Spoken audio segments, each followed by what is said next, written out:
si tú ya identificaste la vénula central, de aquí partes. Ya identifiqué la vénula central, bueno, tengo más probabilidades, ya encontré la vénula central, bueno, búscate una triada. Ok, ya encontré esta, muy bien. Una vénula central, ya encontré esta triada. Entonces de aquí partes. ¿Cuál es la sangre? ¿Cuál es la porción que viene más oxigenada? Pues la triada. ¿Por qué? Porque ahí está la arteria. Entonces, que es la que trae sangre oxigenada. Entonces, ¿de dónde empiezo a contar? Bueno, aquí está la triada, aquí está la vénula. Y me imagino que hago 3 cuadros aquí. 1, 2, quedaría 3 espacios. 1, 2, 3. Bueno, la porción más cercana a la triada, pues es la zona 1, 2 y 3. Igualmente, si tomo por ejemplo, esta vénula central y agarro esta triada, pues igual, zona 1, 2 y 3. Entonces, siempre que identifiquen ya sea una triada o una vénula, de ahí partimos. Es decir, si primero vemos una vénula, bueno, entonces sería 3, 2, 1. Una triada, 1, 2, 3. Y ya no hay pierde.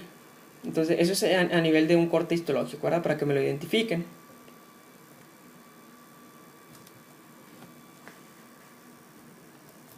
Bueno, creo que se trabó un poquito esto.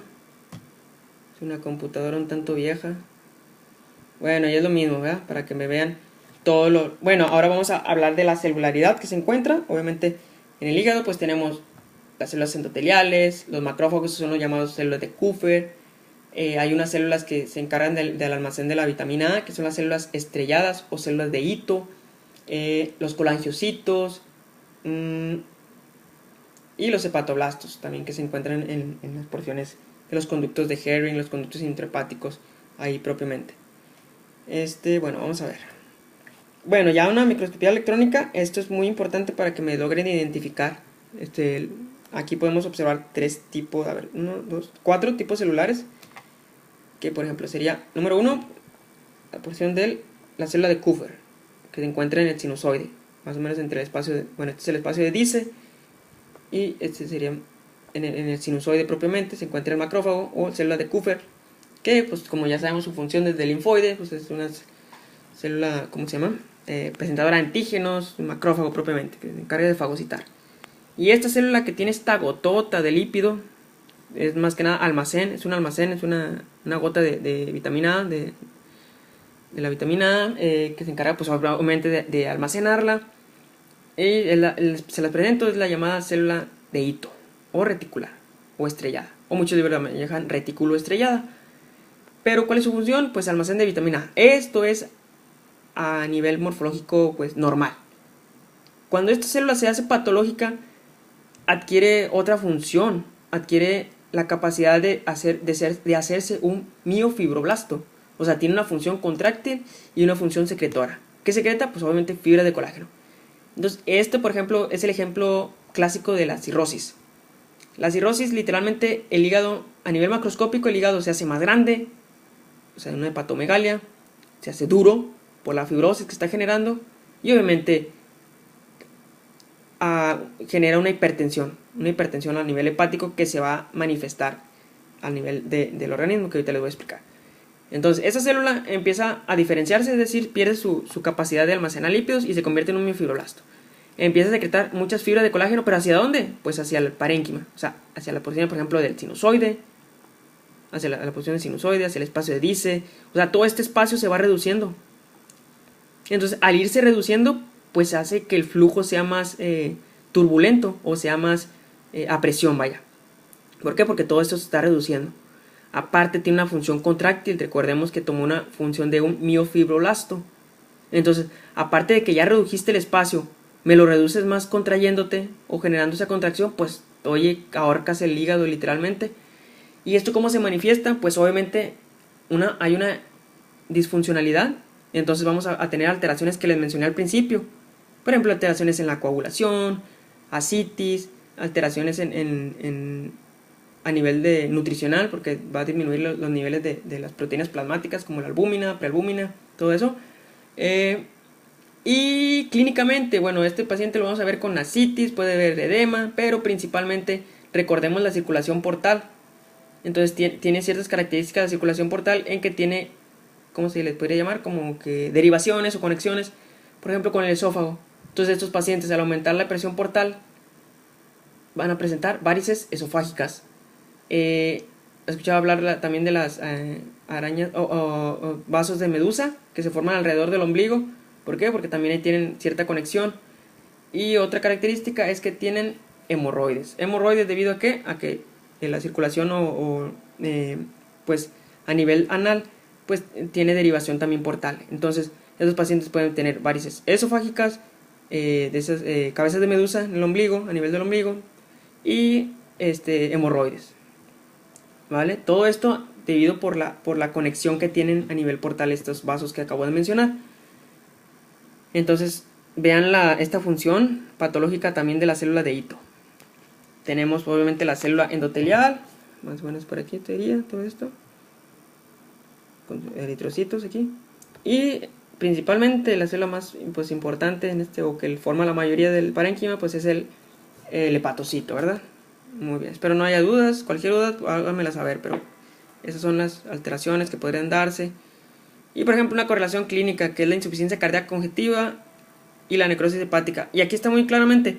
Entonces era lo que les mencionaba, ustedes me identifican el espacio portal, por ejemplo aquí, bueno, aquí está la vena central. Entonces una de dos, o te identifico el espacio portal o te identifico la vena central. Entonces ya les dije, tú me identificaste la vena central, bueno, lo más cerca de la vena central te vas así, 3, 2, 1. No, ¿sabes qué? Yo identifiqué la tríada portal, ok, 1, 2, 3, ¿vale? Y aquí en la insuficiencia cardíaca congestiva, ¿qué sucede? Pues que el corazón pierde la capacidad, pierde una capacidad de bombear la sangre, o bombea, pues sí, con insuficiencia, o sea, no da la oxigenación adecuada al organismo. Entonces empieza a generar éstasis vascular, puede generar esa éstasis vascular puede generarte trombosis, etcétera. Pero pues así a grosso modo, pues en la insuficiencia cardíaca congestiva va a haber una alteración, una disfunción en la irrigación, y obviamente una hipoxia. ¿Por qué? Porque no va a tener esa capacidad de bombear pues la sangre oxigenada. Entonces ya dijimos que en la tríada está la arteria, vena, rama de la vena porta y el conductillo biliar. Entonces la arteria pues obviamente va a estar más cercana, pues lo que es a la zona 1, obviamente no va a ser la primera en alterarse en una hipoxia. La zona 2 como que empieza, y la zona 3 es la primera que empieza a sufrir esta manifestación de hipoxia. Entonces, ¿qué sucede? Pues esa hipoxia va a generar una necrosis llamada centrolobular. Entonces recordemos que era un hexágono y en el centro era la vena central. Entonces todo lo del centro, o sea, todo en el centro lobular, o sea, centro del lobulillo, pues está necrótico, empieza a llenarse de gotitas lipídicas, y el hepatocito prácticamente se empieza pues a destruir, a catabolizar a sí mismo, a destruirse.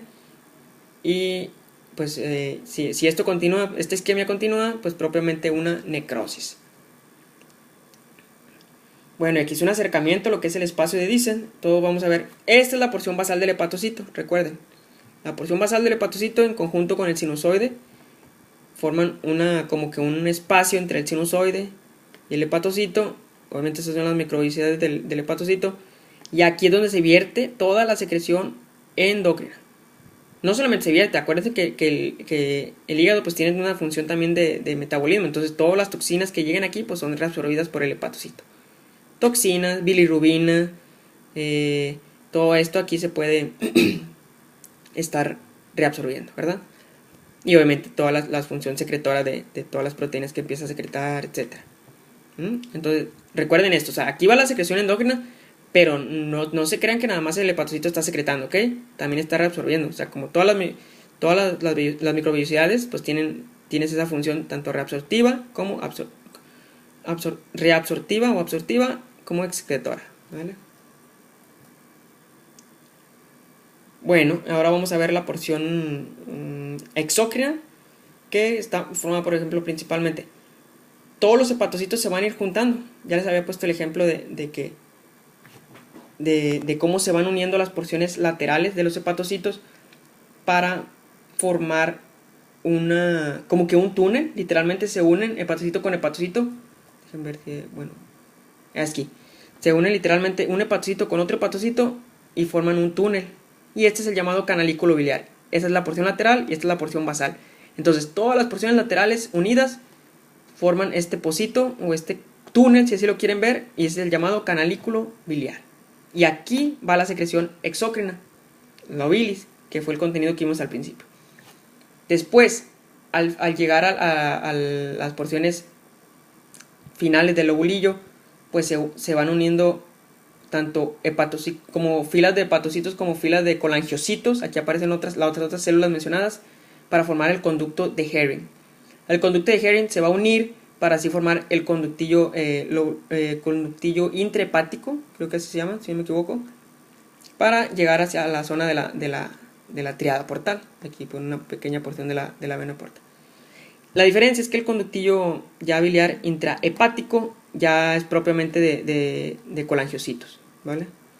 Y aquí en esta zona es donde puede ver lo que son los cordones de hepatoblastos, que son las células madre de los hepatocitos, que es donde se cree que aquí se pueden regenerar los hepatocitos. De hecho, el hígado tiene alta capacidad regenerativa y se cree que pues es aquí donde se encuentran los hepatoblastos que empiezan a tener esa regeneración. Y aquí hay un espacio virtual que se encuentra también entre el conductillo biliar intrahepático y los hepatocitos, cordones de hepatocitos, que es más o menos por aquí, donde se encuentra el espacio de Moore, que es donde drena propiamente la linfa y aquí se absorbe y todo. Pero imaginen que es un espacio que hay entre los colangiocitos con los hepatocitos. Esto es el acercamiento, miren. Entonces esto sería un conducto intrahepático, biliar intrahepático con sus colangiocitos, que también tienen uniones de oclusión, uniones oclusivas, y con sus pequeñas microvellosidades. Pues la función es conducir la bilis, ¿verdad? Que vienen de los hepatocitos hacia el canalículo biliar. Digo, hacia el conductillo biliar.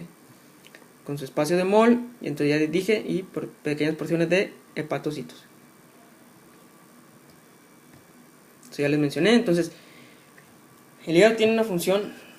Bueno, también tiene función en el metabolismo. Entonces también realizan el metabolismo de glucosa, de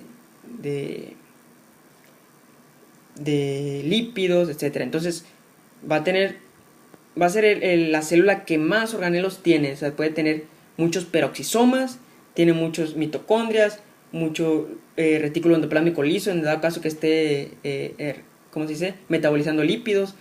Tiene mucho retículo endoplásmico rugoso, muchas mitocondrias, ya mencioné peroxisomas, etcétera.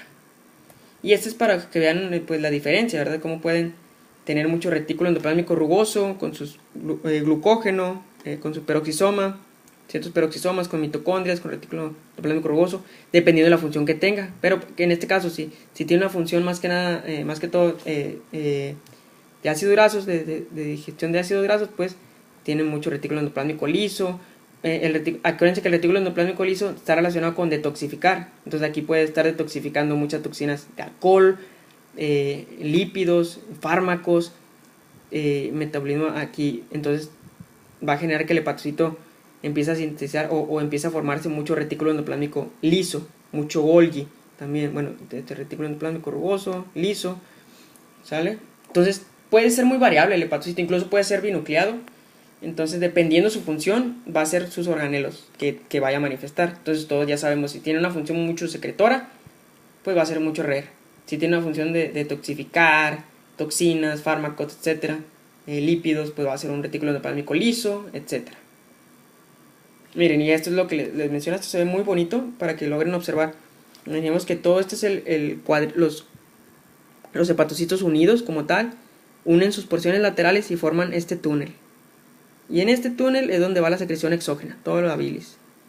Entonces ya vimos, van los canalículos biliares, después va hacia los conductillos de Herring, después hacia el conducto biliar intrahepático y ya después hacia el conductillo biliar en la triada propiamente, y luego ya forma hacia la vesícula biliar para que se concentre todo esto que se acaba de secretar. Más acercamientos para que me logren identificar. Siempre vean la vénula central. Entonces ya identificando la vénula central podemos identificarlo por zonas, etcétera, como ustedes gusten. Acercamiento a la vénula central. Bueno, es más acercamiento también a lo que viene siendo. Este es un corte